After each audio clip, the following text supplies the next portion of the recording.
চাইতে hotel booking করে এখানে এসে অবস্থান করছেন আমাদের স্যারের প্রতি সম্মান শ্রদ্ধা নিবেদনের জন্য। আমি তাকেও খুব সংক্ষেপে এক দুই কথায় আমাদের উদ্দেশ্যে কিছু বলার জন্য অনুরোধ করছি। আমি প্রফেসর আলী ইদ্রিস, গতকাল এসেছি, হোটেল গার্ডেনিনেই আসছি, ময়মনসিংহের মুক্তাগাছা থেকে এসেছি।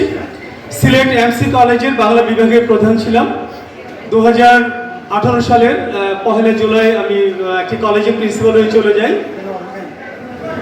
ডক্টর শফিউদ্দিন সম্পর্কে আজকে যে পুস্তিকা বেরিয়েছে, এখানে আমার একটা ছোট্ট লেখা আছে, আমাদের শফি ফুফা, দ্রুত রেখার আলপনা।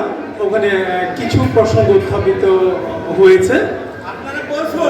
অসাধারণ একজন ভালো মানুষ ছিলেন এবং তার সম্পর্কে বলতে যে আমার এটি মনে হচ্ছে যে তোমার পায়ের পাতা সবখানে পাতা, কোনখানে রাখবো প্রণাম।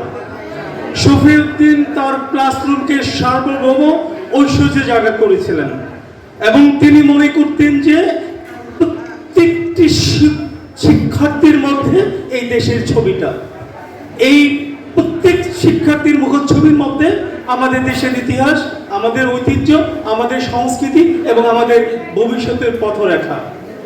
আমাদের সমাজে শফিউদ্দিনের মতো মানুষ অনেক বেশি দরকার। তিনি আমার পারিবারিক সম্পর্কে সম্পর্কিত। আমার শ্বশুরের সহোদর ছোট বোন শিরিয়া বেগম প্রফেসর শফিউদ্দিনের স্ত্রী, অর্থাৎ আমার ফুফা শ্বশুর হন ডক্টর শফিউদ্দিন। তিনি কখনো ওই শ্বশুর পর্যন্ত যেতে দেননি, ফুফা। প্রথম পরিচয়ে ইদ্রিস শফি ফুফা পর্যন্তই, আজ থেকে স্যার ডাকা বন্ধ। অসাধারণ স্মৃতি আছে তার সাথে। তিনি নেত্রকোনা কলেজে গেছেন, আমি সেখানে চাকরি করেছি। তিনি আনন্দমোহন কলেজে ছিলেন, সেখানে আমি কাজ করেছি। তো অসংখ্য জায়গা আছে, এগুলো একটু খুঁজে দেখবার ব্যাপার আছে। তো একটি কথা বলে আমি শেষ করছি। অসংখ্য স্মৃতি আছে তার সম্পর্কে। ময়মনসিংহ শহরে এক সন্ধ্যাবেলা গাঙ্গেনা পাড়ের মতো একটি জায়গায় বেড়াতে গেছি, যেটা সিলেটের জিন্দাবাজারের মতো। তিনি আমাকে নিয়ে গেলেন।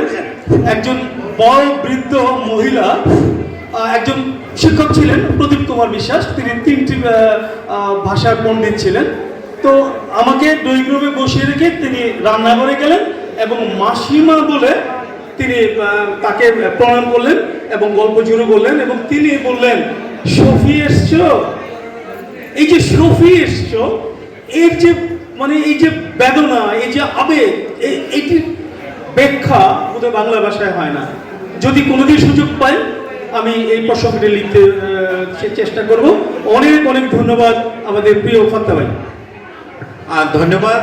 খুব কেড়ে নিচ্ছি জোর করে মাইক্রোফোন। তারপরে বলবো যে শফিউদ্দিন আহমদ বক্তৃতামালা যদি আয়োজন করতে পারি, আমার মনে হয় ম্যারাথন বক্তৃতা আমরা শুনতে পারবো।